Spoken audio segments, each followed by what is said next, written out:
வணக்கம். ஒரு ஜாதகத்தில்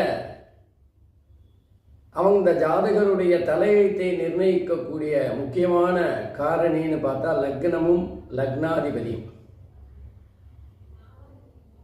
ஒரு ஜாதகத்தில் லக்னமும் லக்னாதிபதியும் நல்ல பலமாக இருந்துச்சுன்னா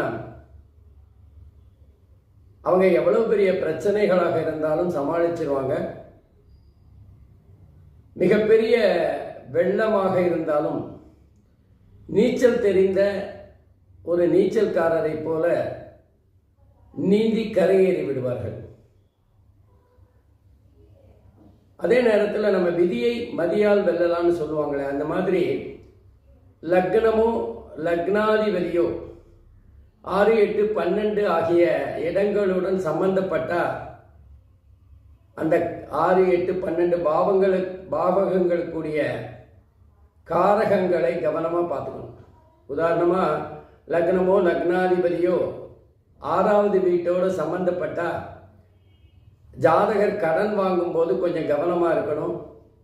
தேவையில்லாமல் பகைவர்களை உருவாக்குறத முடிஞ்சவரை தவிர்க்கணும். அதே மாதிரி நோயை தருகின்ற பல விஷயங்களை தவிர்க்க வேண்டும். அதே மாதிரி 8வது வீடுன்னா ஜாதகர் புகழ் போன்ற விஷயங்களுக்கு நம்மளை மதிப்பு இல்லாத ஒரு செல்லா காசாக நினைக்கக்கூடியவர்களிடமிருந்து ஒதுங்கி இருக்கணும். புகழுக்கு மயங்கக்கூடாது. பணத்துக்காகவோ புகழுக்காகவோ தவறான வழியில் போகக்கூடாது.